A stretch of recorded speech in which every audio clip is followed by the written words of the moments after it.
Ya Pak, sebelumnya perkenalan dulu, kami mahasiswa dari Universitas Minnesota, Fakultas Sains dan Teknologi, Program Studi Informatika semester 3. Di sini kami ingin memenuhi tugas dari mata kuliah, tugas akhir semester dari mata kuliah kepemimpinan, yaitu tugasnya wawancara observasi ke suatu lembaga atau perusahaan. Ini wawancaranya langsung ke pimpinan atau kepala sekolah. Ya, saya sendiri. Langsung ke pertanyaan. Di sini nama lengkap Bapak sebagai kepala sekolah. Oh iya, nama lengkap saya adalah Umar SPD. Berapa lama Bapak menjabat sebagai kepala sekolah di MI? 1 tahun 6 bulan. Tahun 6 bulan. Apa latar belakang pendidikan Bapak? Saya latar belakangnya Fakultas Tarbiyah, Sekolah Tinggi Ilmu Tarbiyah, jurusan Pendidikan Guru Madrasah Ibtidaiyah. Selesai tahun 2017 di Institut Miftahul Ulum Gunawan.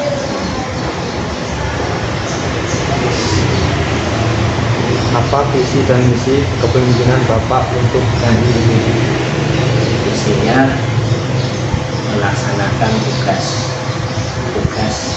kepala madrasah dan melaksanakan visi misi sekolah. Antaranya adalah unggul dalam intak, unggul dalam prestasi.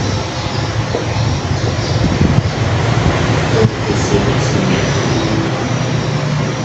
Bagaimana menjadikan MI ini menjadi madrasah yang unggul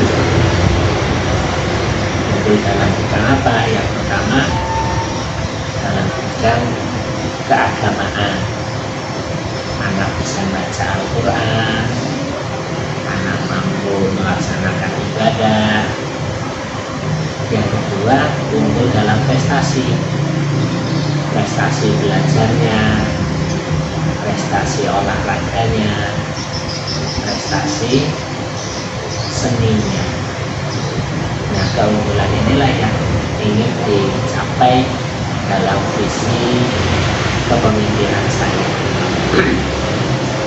Saya kira itu.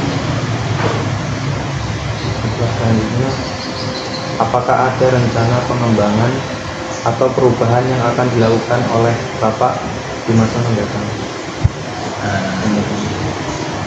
Kita masih mempelajari yang sudah diprogram oleh kepala madrasah sebelumnya. Kalau perubahan mungkin sifatnya memperbaiki, bukan merubah. Apa nama lengkap sekolah ini? Nama lengkap sekolah ini adalah Madrasah Ibtidaiyah Nur Salam Sibogede. Dan kapan didirikannya sekolah ini? Seperti dituturkan oleh pendahulu, madrasah ini berdiri pada era 60-an. Tepatnya saya belum mendapatkan data resmi, sekitar 68-an, 68, 69 itu mulai dibuka. Lalu berkembang sampai saat ini, mulai awalnya dulu bukan MI Nur Salam, tapi madrasah Islamiyah, Madrasah Ibtidaiyah Islamiyah Sibogede. Kemudian pada tahun 93 dibentuk Yayasan Nur Salam. Nah, madrasah ini bernaung di bawah yayasan itu. menjadilah namanya berubah menjadi Madrasah Ibtidaiyah Nurus Salam. Kemudian setelah tahun 95 dibuka pesantren, maka MI ini menjadi bagian juga dari pesantren tersebut. Namanya masih tetap Madrasah Ibtidaiyah Nurus Salam Sidogede. Dan sampai hari ini nama resminya Madrasah Ibtidaiyah Nurus Salam Sidogede. Jangan lupa karena Nurus Salam ada tidak hanya Sidogede, mungkin di tempat lain ada yang menggunakan nama Nurus Salam. Jadi kalau Anda klik di website dan sebagainya, MI Nurus Salam itu ada banyak. Kalau lengkap Nurus Salam Sidogede Belitan Kopi Timur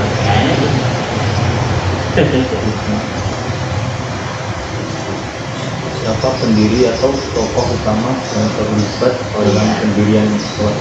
Tokoh utama yang terlibat dalam pendirian sekolah ini adalah beliau almarhum Ustadz Muttaqi,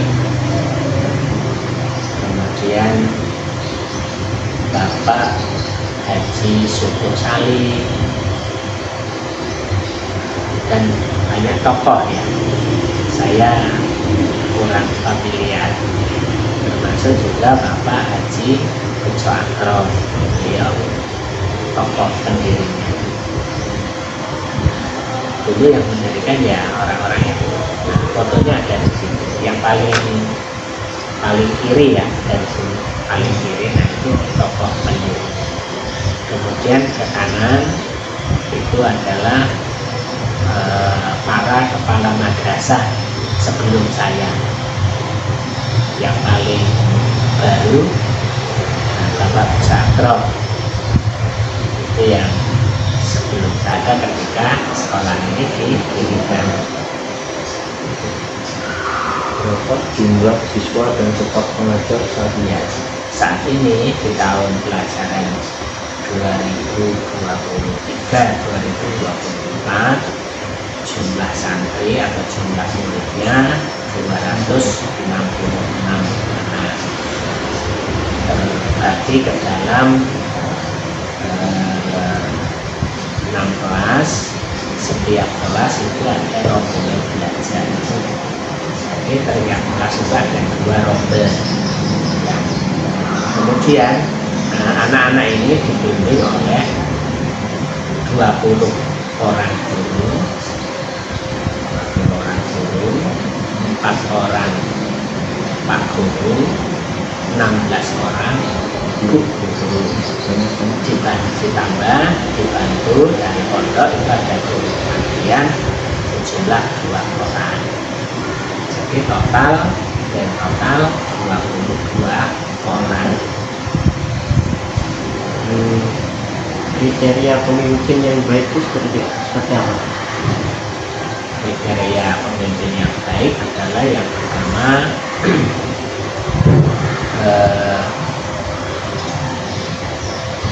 dia memiliki visi dan misi yang dipahami. Visi misinya itu dipahami oleh orang-orang yang dipimpinnya. Visi misinya bagus, tapi anggotanya nggak paham, itu juga bukan pemimpin yang baik.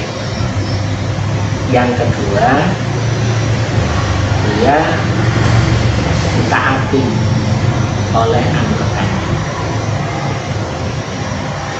Yang ketiga, dia menjadi figur yang memberikan keteladanan yang baik. Terakhir, yang keempat, dia mampu menggerakkan. Jadi pemimpin itu jangan dia yang mengerjakan sendiri. Walaupun dia bisa mengerjakan sendiri, pemimpin yang baik itu harus menggerakkan anggotanya supaya mengerjakan pekerjaan. Bagaimana etika pemimpin yang etis? etika pemimpin yang etis adalah menurut saya ya, yang pertama dia sayang dengan anggotanya, tidak semena-mena. Yang kedua,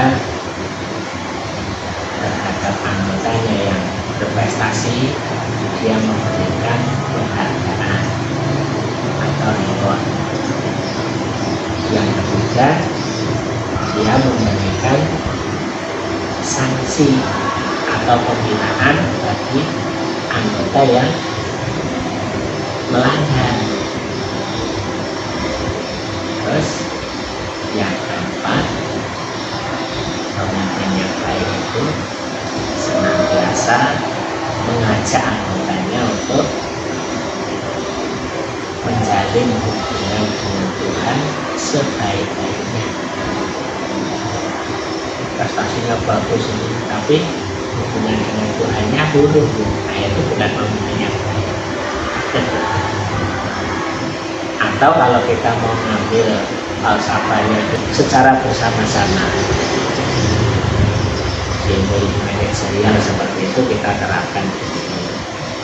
Tetapi ya karena ini sekolah bersama-sama, maka kita dalam melaksanakan ya bersama-sama, bukan mentang-mentang kepala sekolah terus hanya main tunjuk itu enggak, tapi kita bersama-sama dengan guru. Mentang-mentang kepala sekolah terus duduk manis di kantor terima laporan itu tidak, tapi kita rutin bersama guru-guru melaksanakan bermacam kegiatan di sekolah ini. Terus saran bagi calon pemimpin untuk masa depan. Ya, jadi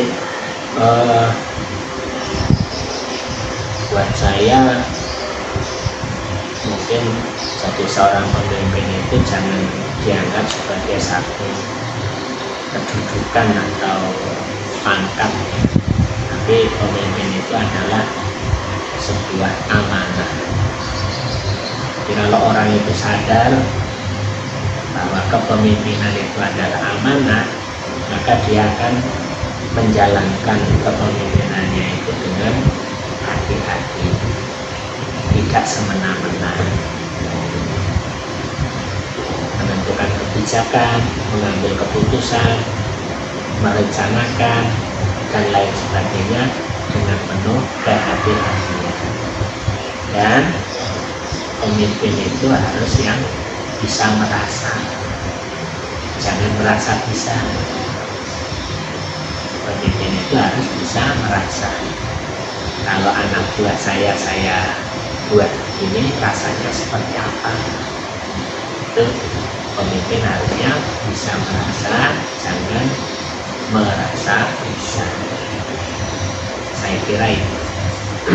Terakhir, jadi pemimpin itu yang ikhlas. Yang ikhlas, jangan minta sanjungan dari sesama manusia, tapi dia sandarannya murni kepada Tuhan, kepada Allah Subhanahu wa Ta'ala, sehingga dia tidak lupa ketika dipuji, tidak putus asa ketika dihina. Orang ikhlas kan begitu, mau disanjung setinggi langit biasa saja, tidak tambah besar badannya. Mau dihujat sejelek apa, tidak terdil, tidak jatuh, tidak putus asa. Itu baru ikhlas. Tapi kalau disanjung langsung sumuh, kemudian dikritik langsung menderita, maka itu bukan pemimpin yang baik. Jadilah pemimpin yang ikhlas dan amanah. Judulnya begitu caranya, jadilah pemimpin yang ikhlas dan amanah. Ini masih Pertanyaan tadi Pak, belum terekam juga. Berapa lama Bapak menjabat sebagai kepala sekolah? Oh ya, 1 tahun 6 bulan. Terus latar belakang pendidikan Bapak? Latar belakang saya adalah alumni Sekolah Tinggi Ilmu Tarbiyah Miftahul Ulum Kumawang, jurusan Pendidikan Guru Madrasah Ibtidaiyah. Selesai tahun 2017. Saya kira cukup Pak. Berarti Alhamdulillah. alhamdulillah.